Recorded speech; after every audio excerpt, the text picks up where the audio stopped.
if I've done one thing well, it's hire well. Building good teams is really important too. I love doing that. I use the analogy. I used to play Madden all the time as a kid. Like you would build a franchise, so you try to collect all the best players for your franchise. I kind of feel like it's a similar effect, you know, obviously with real world implications, but making sure that we have the right people on our campus, on the right teams, that's super important. Before we get into this episode, I just had to jump on and say thank you so much for making our podcast one of the top 5 in all of Arizona. Super cool.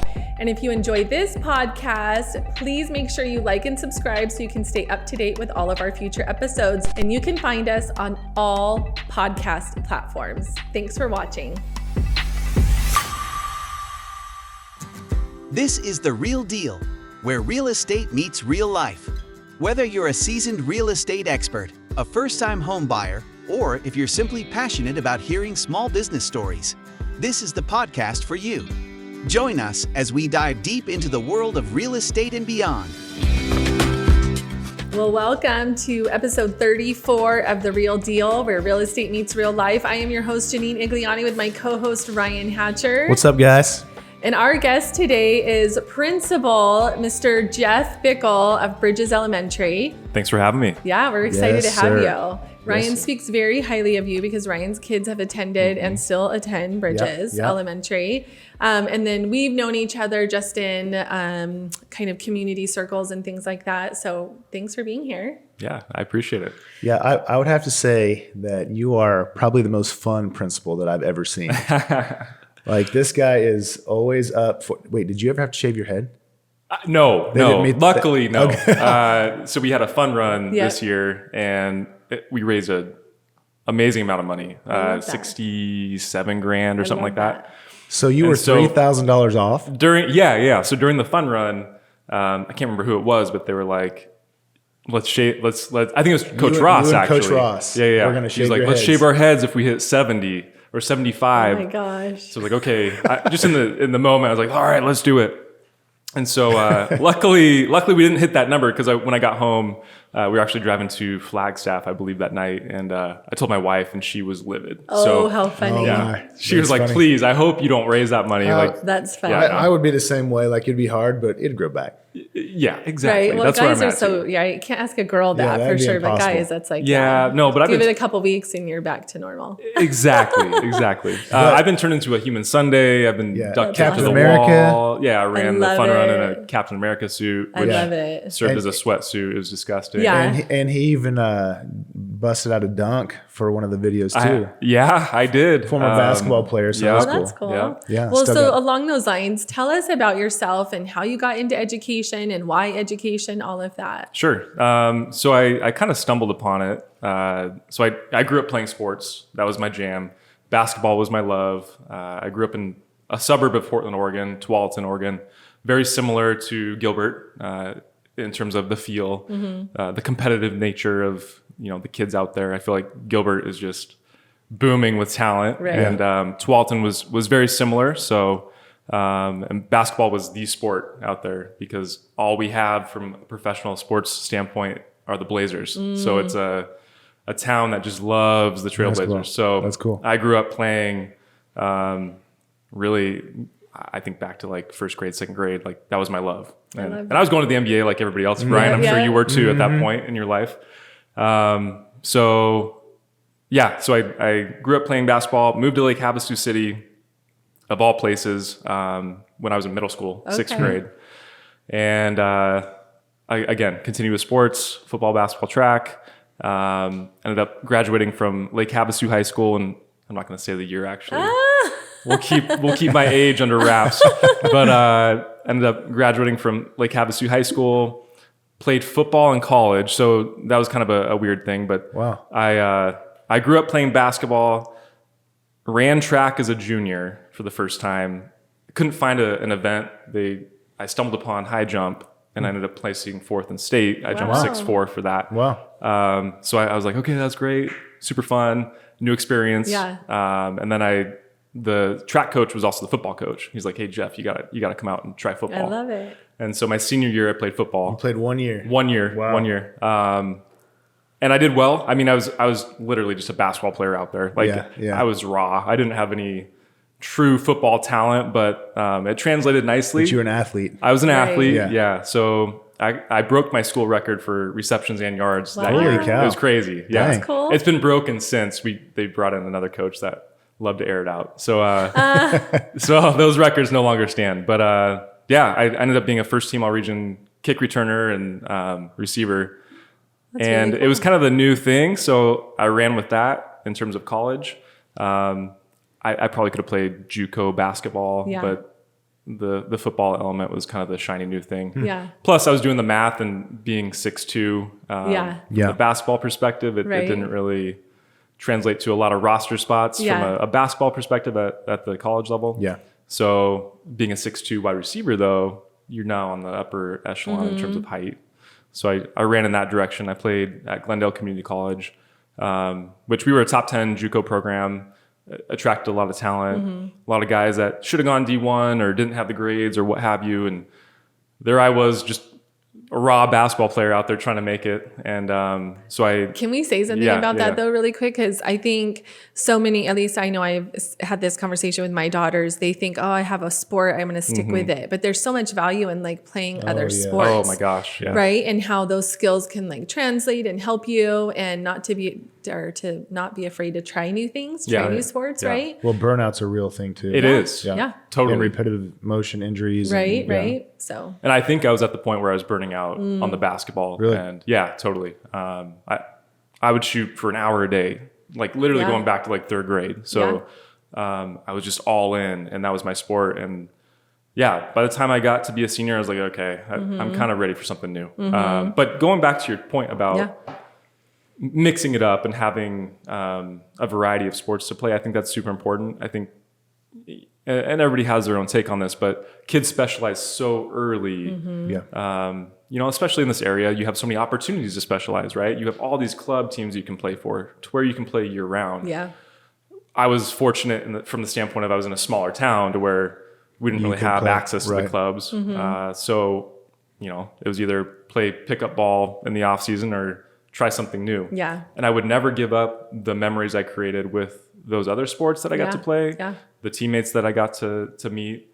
And then the bus rides too. Yeah, so right? Being in Havasu, we had a 4-hour bus ride one my way, gosh. Oh my 4 hours gosh. back. So Oh, Wow. man. it was like one day a week. It Yeah. seemed like we were leaving school at 9 a.m. and getting back Yeah. at like 2 a.m. Wow. Yeah, Oh it was my gosh. crazy. I remember taking the SATs after a track meet, and my gosh. we got home at like 3:30 that morning, and I had to my take the SAT at like gosh. 7:30. Oh my Just being gosh. exhausted. But I think how'd you go from there to education? yeah. So sorry, you're long-winded good. No, you're story, good. but sports do play a big part in why I Yeah. ended up doing what I'm doing. So at Glendale, I had some phenomenal coaches, like top tier, good guys that just took everybody under their wing. And Glendale was, there was just a mix of people from a variety of backgrounds, right? Some people that had money going into it, some people that had no money going into it, and it was JUCO, so it wasn't like we had massive scholarships to give out. So these coaches who were also teachers went above and beyond to just make us feel like we had everything we needed. I had a coach cool. that would take us to Applebee's every Friday, the whole receiver group, Yeah. every Friday before our game, and just to build camaraderie and I love that. make sure we have a good meal before the game Yeah. on Saturday. Yeah. And so seeing that impact that they had, and I'm short selling it right now, but like they really made a big impact in terms of building relationships and showing us that they cared about us. That's really cool. I went into college studying business, and I was like one credit away from transferring to ASU and going down that route. But I had redshirt a year at the JUCO level, which was kind of it was a humbling experience because a redshirt means you don't waste a year of eligibility. Yeah, but you you have a sit year out. to practice and improve and develop, right? So that meant I had an extra year at the JUCO level, right? Most people go to JUCO Yeah. and they go there for 2 years. Yeah. So I had that extra year to kind of toy with.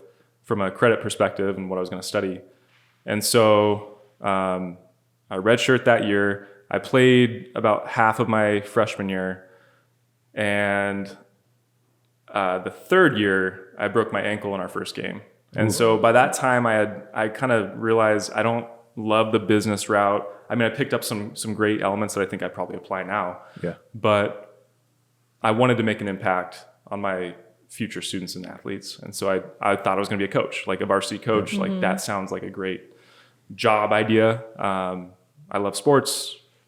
So break my ankle my redshirt sophomore year. Football's done. Transferred to ASU. Finished my undergrad. And I student taught. My parents moved to Gilbert at that point. And so I student taught at ASU Prep. And I was so my whole life I was kind of jotting down notes going into today. I feel like I've been kind of humbled, and then I grow from that. Humbled, and then I grow from that. So going back to like being cut from the traveling team for 6th grade basketball, I cried for 20 minutes and I went outside and shot for 2 hours. And then after that, I was like, I'm not doing that again. Football, same thing, got redshirted that first year. I remember going into my coach's office saying, I'm going to be our best receiver on this team. I'm going to outwork everybody.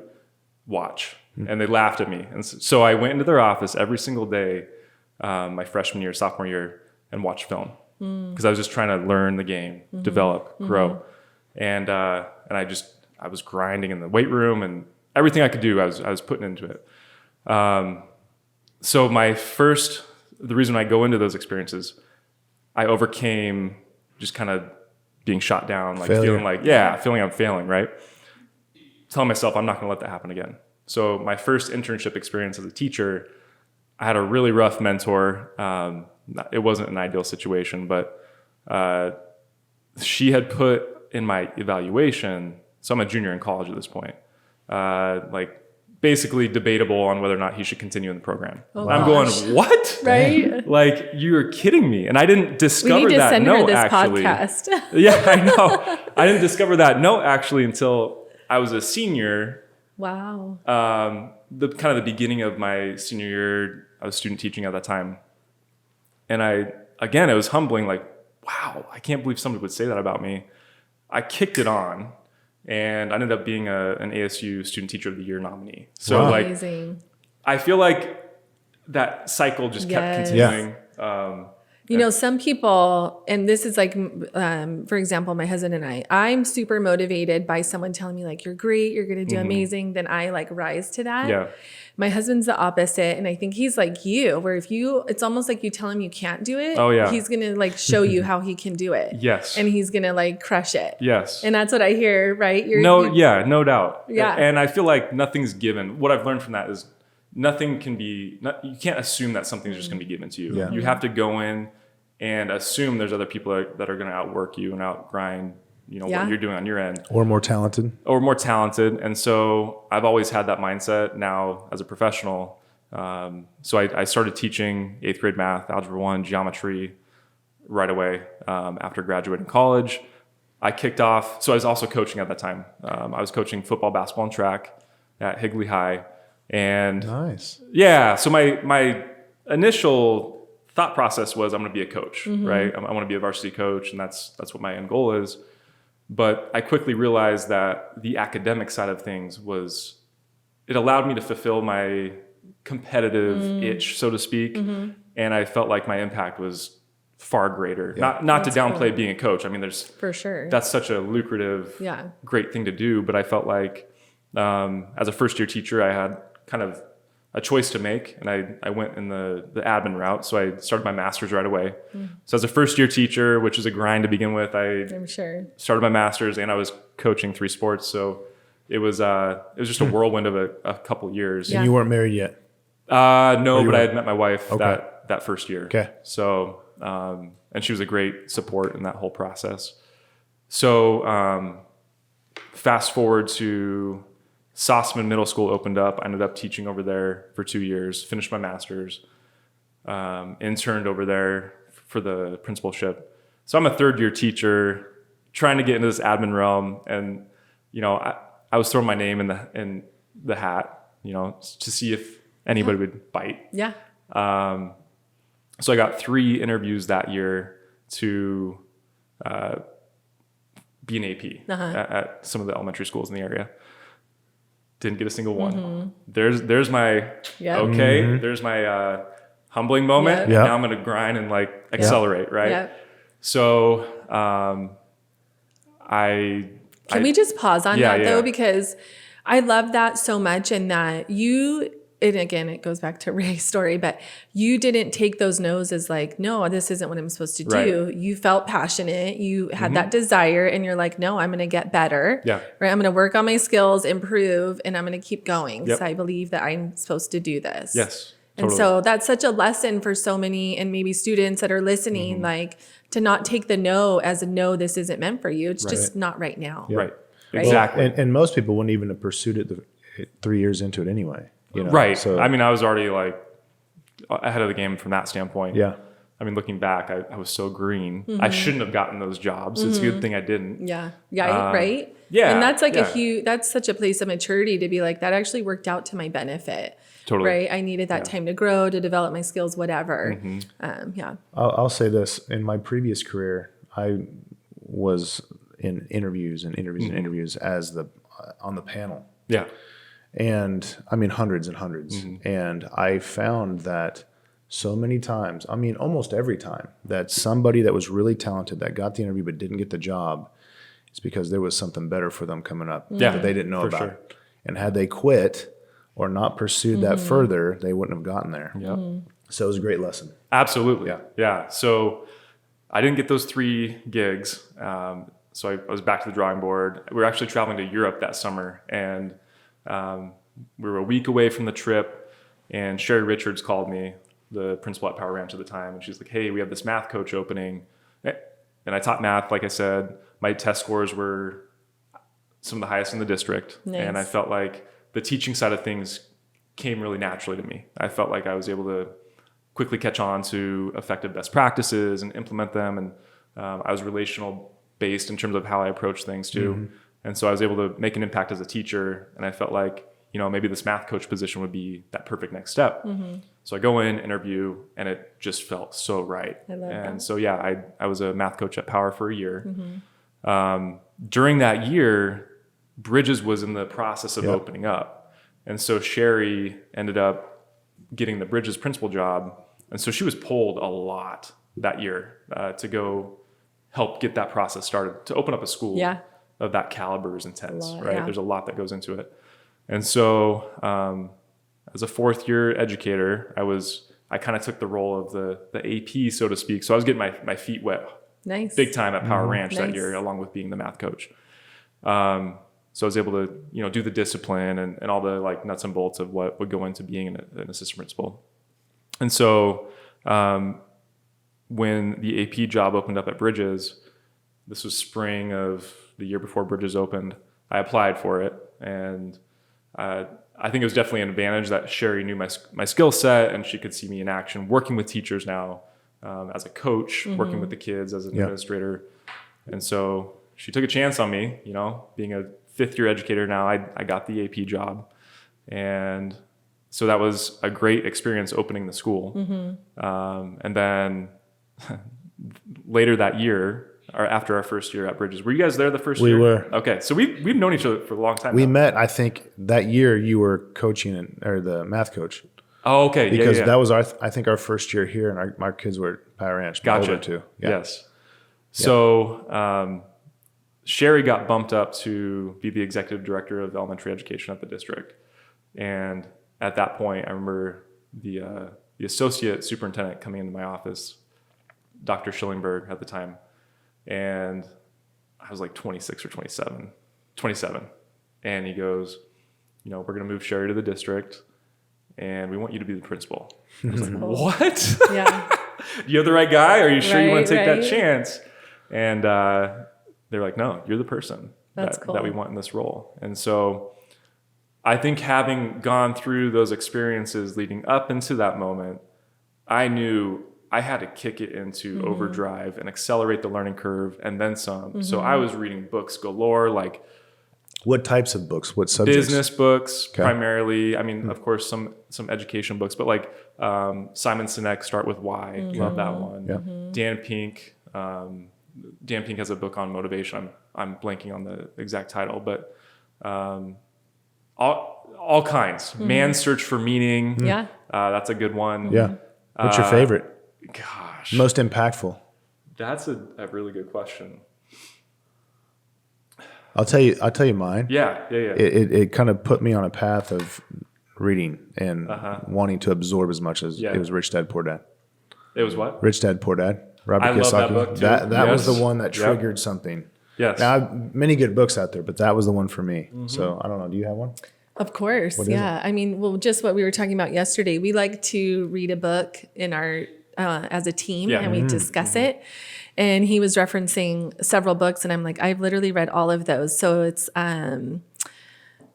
what the heck? Now my mind's blanking. Think and Grow Rich? Like Think and Grow Rich is one of them. 7 Habits of Highly Successful People. Yeah. There was like 2 others. And I'm like, and I read them all at a young age too. And it like, same thing, it like ignited something in me. Like, I want to do this. I want to be like this. Right. So I'm trying to bribe my kids to read books like that. I'll pay speaking you. of that, I just told my oldest, I'll pay you $25 Yeah.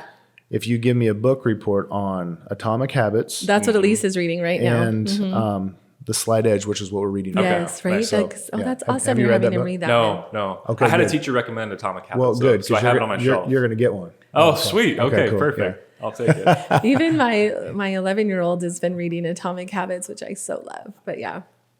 That's good. That's cool. I would say Start With Why was probably the most impactful. Yeah. Okay. And here's why. Because it started a why. Yeah, exactly. It helped us develop our vision at Bridges. So I led that.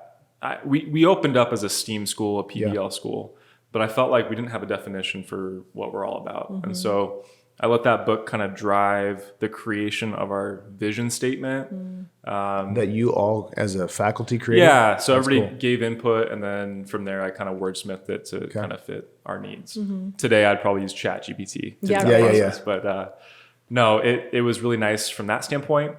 And then it's been a big, impactful thing for our staff in terms of like going back to your why kind of helps drive you through those tough moments. For sure. So I've had every year, actually, we have our staff define what their why is. I think reflection is really powerful, and then refining yourself or your practice. So reflect and refine is a big deal, which goes back to another Simon Sinek idea, playing the infinite game. Yep. Yeah. So I don't know if you're I've familiar read with that that one. concept, Yep. but I've talked to my staff about that.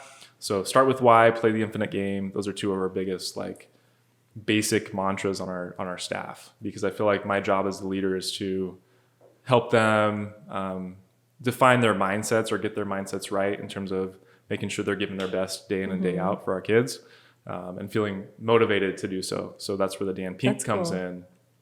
Dan Pink, I don't know if you're familiar with him at all, but he talks about motivation in today's day and age and how basically motivation back, I don't know what the era would be, but money used to be the primary motivator. And so today it's kind of shifted. It is still a necessity up to a certain point, but when you get to a certain point, it gets into purpose, autonomy, and mastery. So being able to have purpose in what you're doing, teaching, I think, is a perfect example of that, right? It naturally fits that. Having some autonomy in what you're doing, nobody likes to be micromanaged, right? Right. So I try not to micromanage as much as I can. I try to set parameters in terms of what we need to do, but I let people's creativity flow. Yep. And then just mastery. So trying to master something, trying to always improve, trying to get better, which goes back to the Simon Sinek infinite game, which is big. I preach that. Like, That's really cool. there's always ways to improve. How can we get better? And being a top 15 school in the state, some people might say, okay, we're good, right? That's not our mindset. Our mindset is to continue to grow, continue to get better, learn from each other. How can you get to be number 1? I love that. I mean, that's going to be tough, but some of those schools ahead of us, so we're top 15, but some of the schools ahead of us are completely gifted academies, or they're kind of picking and choosing the students that they have. Right. I'd say in terms of like a neighborhood school, we're probably top 5. And that top 5 is like close. In the state. let's Yeah, talk in the about state. that. Over 1,300 schools, I Wow, want to say. Yeah. that's amazing. Yeah, it is awesome. We're in good shape. And feel like Bridges that's is unique. And so what are some of the unique for those that don't know? Because Bridges does offer programs that your traditional public school doesn't. So what sets you guys apart? So, when we opened, actually, we had a double accelerator program. And so I think that kind of kickstarted our high achieving thought process, or, us doing well in terms of our test scores, so to speak. Since then, though, the district, every single campus has an accelerator program. We call it GATE, right? So while we have that on our campus, every other school has that. So I would say that's a component of what we do, but that's not unique necessarily. We do have a highly gifted academy on our campus, K3. So it actually starts in preschool, but students that have an IQ of 130 or higher, if they test into it, they can participate. And basically that cohort stays together, kindergarten, first, second, third grade, and then they get into the GATE classes, or they shift into the GATE classes in fourth grade. That's cool. So that's a unique program. Otherwise, the STEAM, the project-based learning, that's unique to us as well. So our whole vision is to stay future focused. The world is changing rapidly, and we want to make sure that our kids, even at a basic level, are prepared for what's coming. My goal is to make sure our kids are adaptable, because things are going to change and continue to change. I don't know if you've toyed with ChatGPT, but that's a crazy tool. I think it's going to be the most impactful really invention that we see in our lifetime. And I was in a meeting last night, and somebody had said, who this was told to him by like an AI specialist, this is what he does, that in 5 years, which is actually kind of sad, half of our kids' best friends will be their AI friend. That's sad. Yeah, Isn't that crazy? There's a lot of danger. There's a lot of danger, but opportunity Right? too. There's Sad, right? I've dove in hard into the whole, how can we utilize this as an efficiency tool? Actually created an LLC just to hopefully catalyze the use of it in a safe manner in education. I haven't really jumped all the way in with it yet. I'm still formulating, I'm creating like a resource guide, and Cool. so that's something that I'm pretty passionate about, because I do see it increasing efficiency and effectiveness for educators, which would then allow us to do more of what I think our biggest impact is the human relationship side. Right. So that's really cool. I think it's smart to take this technology that it's inevitable, like we can't get away from it, and then embrace it and say, how can I use this to my advantage? Right. Instead of running from it, like, how can I use this to my advantage? We totally use it in our business. So, and it's, it's not something that we can completely use at this point. The district is still trying to wrap their head around, how are we going to implement it safely and effectively?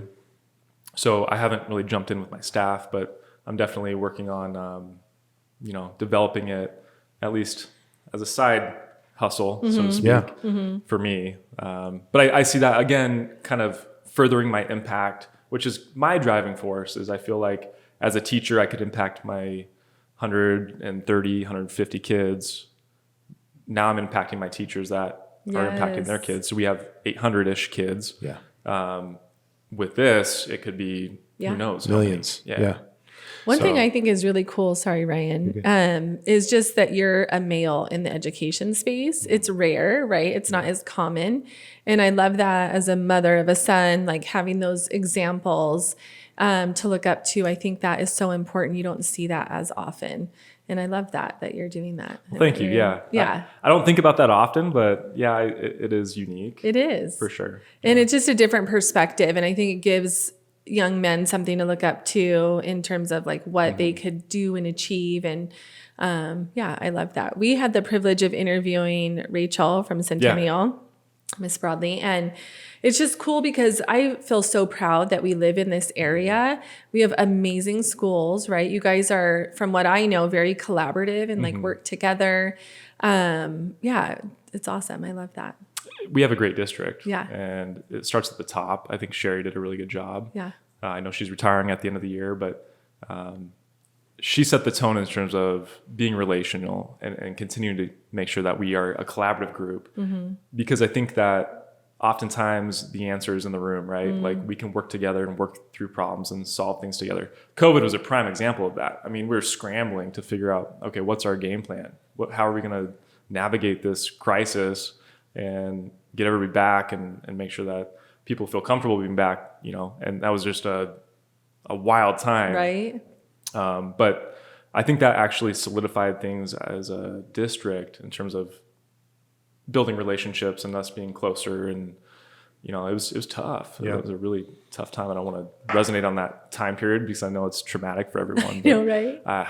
Rough memories for sure. I think you were the one that told me that we don't even know the impact it's fully had on our kids yet. Yeah. That's another. And we're seeing some of that. We're seeing a big aftershock. Yeah. From a mental health perspective. Let me switch gears. Yeah. How would you describe your leadership style? Ooh, that's good. I don't love talking about myself, so it's kind of.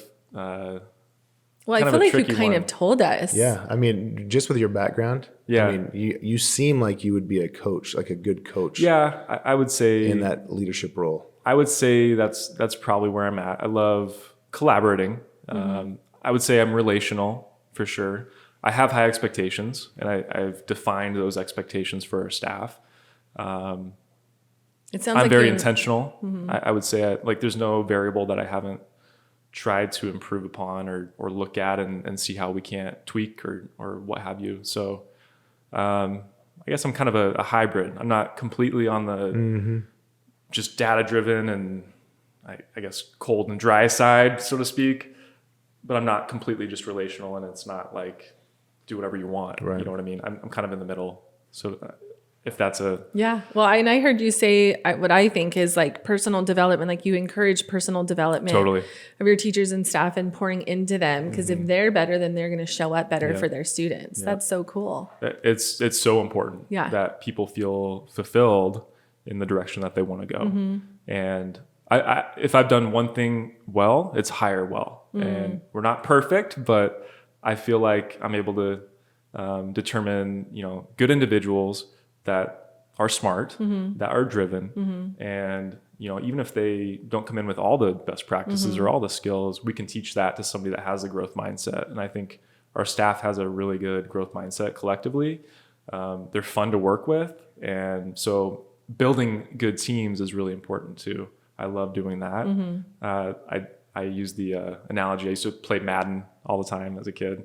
Like you would build a franchise. So you try to collect all the best players for your franchise.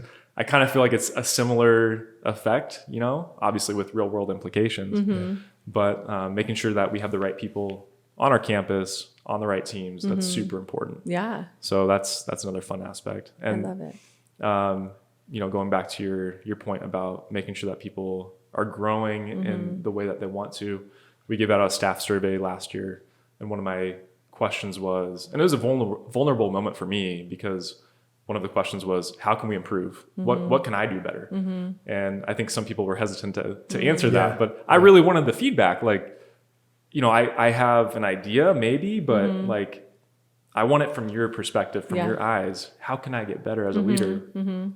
That was big. But one of the questions was, where do you see yourself in 5 years and 10 years? What do you need from us to help get you there? And so we have a spreadsheet now that has everybody's rundown in terms of where they're going and where they want to be. And so we've had, for instance, this year, we had 3 aspiring leaders. So we made sure anytime Todd and I were off campus, they kind of took the reins as the designee. And they all have their master's degree in educational leadership. So, we felt comfortable doing that. But just giving them opportunities to grow where they wanted to was really important. Yeah. Have you ever thought about a 360-degree assessment? That's pretty revealing. That is super revealing. Because it goes everybody around you, above, those that lead you, your peers, and then those that report to you. There was one moment where we were looking at there's like a Vanderbilt 360. I don't know if that's the one you're talking about, but yes. And I think that inspired me potentially to do this survey. The thing that didn't end up doing it. Well, what makes it effective is a third party handles it, so That's it's nice. completely anonymous. Yeah. Unless they say that they're, give it to your spouse. That's pretty eye-opening too. I'm sure. No, but I think feedback is key to grow. Yeah. And like when you're the leader of the school, you don't always get true feedback. Right. And so I think our district is actually giving out a survey to our staff here soon to do the same thing. So it'll be interesting to see what comes back. And I don't ever want to feel like I've made it, I'm good, Yeah. kick up my feet and just let it Yeah. ride. Like that to me is when you're not growing, you're stagnant, and that's when other people Totally. get better than I you. totally agree. And in our realm, like that's sad, Right. right? Because now your kids aren't getting your best, Right. So it's very Along motivating those to be lines, an educator. for Yeah. sure. Well, and like amazing impact. I mean, I think we all could sit in this room and tell stories of teachers or coaches that had an impact that we remember so specifically, right? That is such a cool opportunity. Yeah. And it doesn't sound like you guys take that lightly. And I say you guys, meaning you and your teachers and your staff, just as a school, you guys really are so intentional, which is so cool. But I was going to ask along those lines, what are some principles that you would say kind of you live your life by? Like these are the guidelines, or Ryan would say your non-negotiables. Yeah, I was about to ask you Yeah. that. That's one of my favorite questions. It What are is. non-negotiables in your life? This was tough to define, and I going into today, it was a fun reflective practice to like really nail down concretely what it is that I would say are my non-negotiables. But I would say always striving to improve whatever it is I'm doing, maintaining just a solid, prioritizing my family. Right, that's also the top priority, and friends. I think relationships are key. Right. I go back to there's a Harvard study, I think it was in the 50s, and they followed this group of Harvard students all the way through their lives, and they just there's a questionnaire that they pumped their way, and actually the people that lived the longest and were the happiest were people that had not the most money, not the most success, but the most fulfilling relationships. Yeah. And so I think that's something to live by. So it's something that I've always been very cognizant of. And that's something I preach to my staff too. Like whether it's your relationships with your kids or other staff members, that's important. But also prioritizing your family and staying balanced and making sure you're not burning yourself out here, I think then turns around and impacts the classroom and keeping them happy. Yeah. So it kind of comes full circle. So for me, that's big. That's awesome. Maintaining positivity. I know it can be annoying at times, but I'm just a naturally optimistic, positive person. And I don't do well with negativity. I don't do well with pessimism. I know there's moments for it, but I think personally, when I find myself maybe dipping into a negative mindset, I can't stand it. So I love being in that positive realm of things. And then always just diving into things that you're interested in. Like life has so much to offer. And I feel like a day where you're just sitting on the couch watching TV is kind of a day wasted. So Right. Yeah.